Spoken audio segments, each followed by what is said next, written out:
Hey y'all, I'm Hope, and today I'm doing something a little bit different, which is that I'm going to be unhauling off of my big shelves here. So, I don't know what it is about fall, but I always do fall cleaning instead of spring cleaning. I don't know if it's because it's my favorite season and I'm just energized or what, but like I never do spring cleaning, I always do fall cleaning. So like I'm in the midst of going through clothing and figuring out what I don't wear and what doesn't fit me anymore. I'm trying to reorganize some furniture and give my spaces a new feeling. So as a part of all of that, I'm hoping to move these two shelves, which are actually currently in my bedroom. That's where my kind of like home library is at the moment. I'm hoping to move these into my office across the hall. I'm gesturing because it's that way. I'm hoping to move these across the hall into my office where I currently have a small like half circle shelf. And I'm going to move that shelf in here, and I have a chair in my far corner of my room at the moment that's not very accessible because of where it's sitting and the other furniture that's around it, that I want to pull out and put over here and make myself like a little seating area where I can actually sit in that chair and read, because it's a very comfortable chair, but I like never use it because it's hard to get to. And there's no good space over there for me to like set down a drink or anything. So that is my plan for today. I'm just going to start unhauling off these shelves, and I thought it would be fun to show you my unhaul process. I'm usually pretty good at being ruthless with this, and I'm going to be taking anything off my shelves that I think I'm just never going to read, or that I've already read and I'm not going to reread. So that's the plan, and this does mean that at some point in future, once I get these shelves actually moved, there will be a reorganization video to look forward to as well. So I'm excited about this. I think it's going to be a good change. I'm hopeful that putting these in there isn't going to make that room feel too small, but we're gonna find out. So yeah, that's the plan.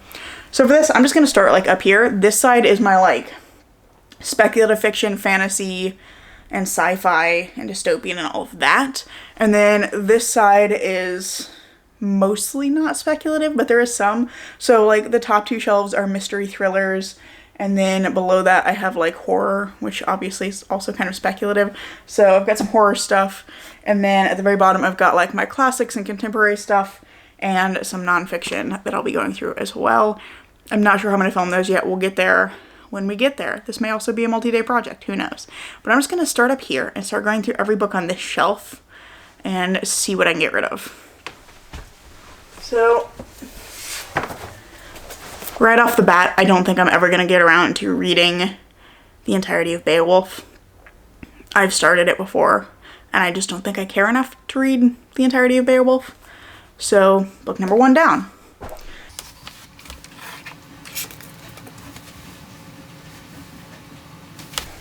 Book number 1 is also the only book coming off of that shelf, because everything up there is either something I plan to reread or I do think I'm going to get to. So, kind of a flop getting rid of stuff off that shelf, but let's try the second one.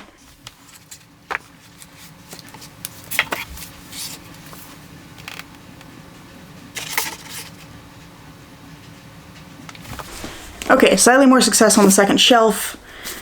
First of all, I'm going to get rid of this. It is an Encyclopedia of Greek Mythology. I've used this as a reference a couple of times, but I just don't think it's going to be that useful to me going forward, and I'm not likely to pick it up again.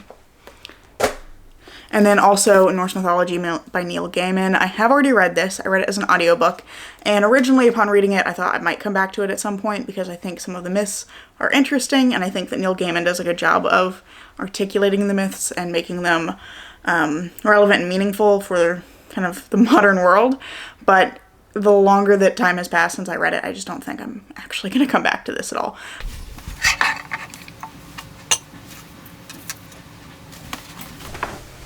Nothing is coming off of shelf 3, at least for now. There may be a second pass later where I go through and I'm a little more ruthless. But moving on to shelf 4. Which means moving stuff off of my shelves. All of these are staying because they are new and they need to go on the shelves somewhere.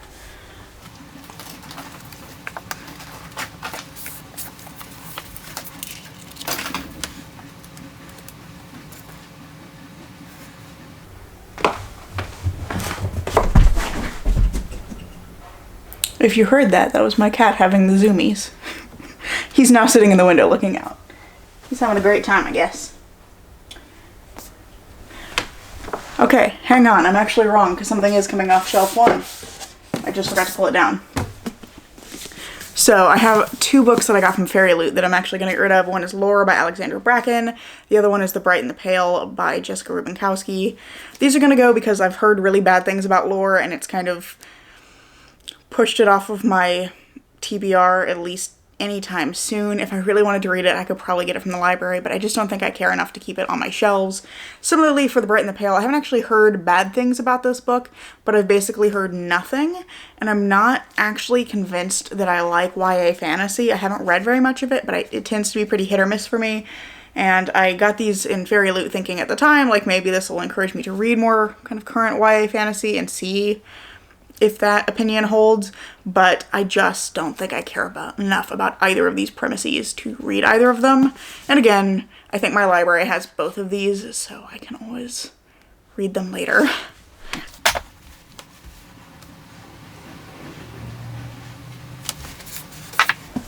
Okay, one more Fairy Loot book, I also have Witches Steeped in Gold by Shannon Smart, which is a gorgeous book with, like, beautiful design, and I think there's foiling on, yeah. It is a beautiful book. That's, I think, kind of mainly why I've been holding on to this, but most of the reviews I've heard of this have not been great, and I know the sequel is coming out, but again, I just don't think I care enough to pick it up, and with all of these, the spirit is that I would like to pass these on to somebody else who will enjoy them, so again, I'm going to try and donate them somewhere where they'll probably be sold inexpensively, and people will be able to, you know, get a chance to get access to these books.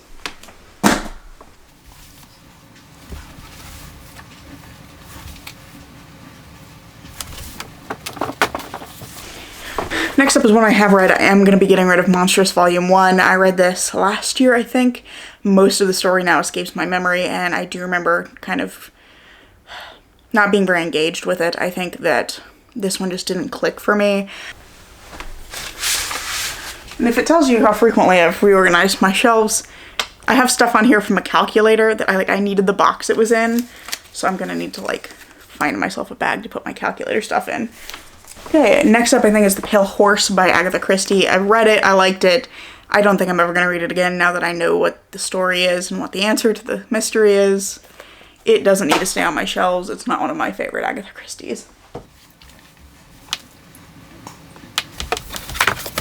Next up, Girl with the Dragon Tattoo and The Girl Who Played with Fire. I have read this one, I have not read this one, and I read this in high school. It was a massive slog. It took me weeks and weeks to get through, and I liked it, but now I don't remember most of it, so, like, I would need to probably reread this, at least for, like, maybe not, because I think this is a different mystery, but, like, there's some character stuff that carries over, because Elizabeth Salander is the central character, but these are more where, like, if I really wanted to come back to this, the library, I know, has them, I've looked, so I just don't feel the need to have them taking up space on my shelves.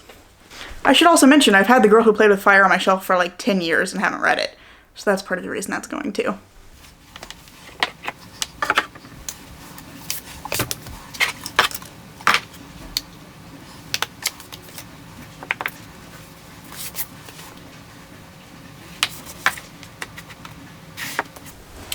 Next shelf down, I think I'm going to get rid of Think About a Number by John Burden. I have to take some tabs out of it. I've read this one twice. It's a mystery that I really enjoyed. I read it once. I found it again when it was about to be unhauled and taken, not by me, but by my grandmother to Goodwill. she was about to make a trip, and I rescued this one off the pile because I remembered really liking it, but I couldn't remember the solution. I have since reread it. I do remember the solution now, and I don't think I'm likely to read it again. My John Grisham collection is extensive, but it is staying. It's not that extensive. He's written a lot of fucking books, but it's quite a few.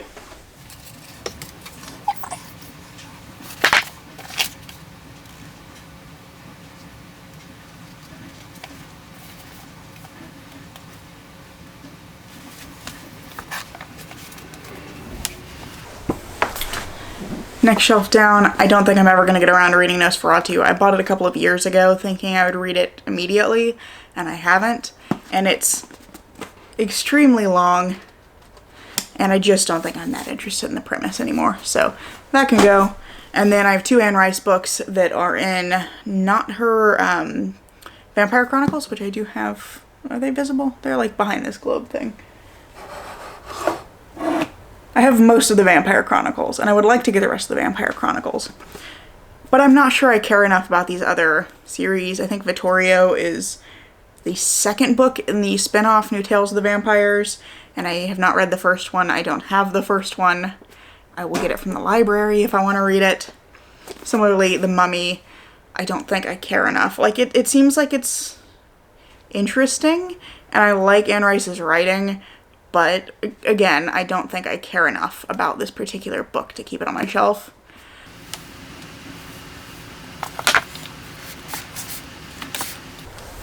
I think I'm gonna get rid of Infidel by Pisha Campbell, Villarubio, and Powell. I read this, it was very good. I think the ending is a little bit abrupt. I did really like it. I don't think I'm gonna reread it. I'm not really a graphic novels person is what I'm finding. I enjoy manga, and I don't know what the difference is for manga versus kind of English graphic novels. I don't know, but I basically never reread them. Those can go.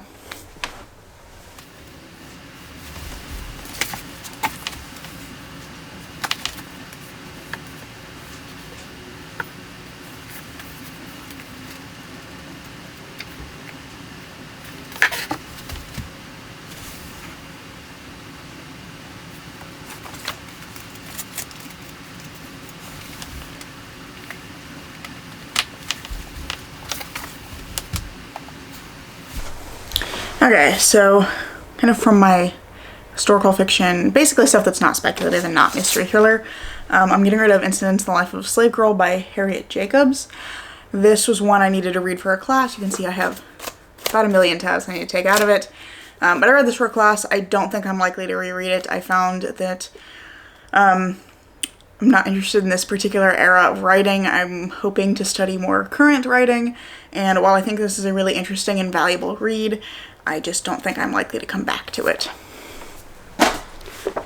The other one that I'm going to get rid of off that shelf is In the Time of the Butterflies by Julia Alvarez. I read this one in high school, and actually I had like a pirated copy that the teacher had made. We all had like a printed out version, and I bought this copy, which is the 25th anniversary edition, because it was beautiful, and I remember that this book had like a big impact on me emotionally, and this has now been sitting on my shelf for like 2 years, and I have never come back to it. I've never reread it. I've never even had the impulse to reread it, so I think it is time to let this one go and accept that while it had an impact on me when I was in high school, I'm just never gonna reread it and, you know, remember fully what the story was about.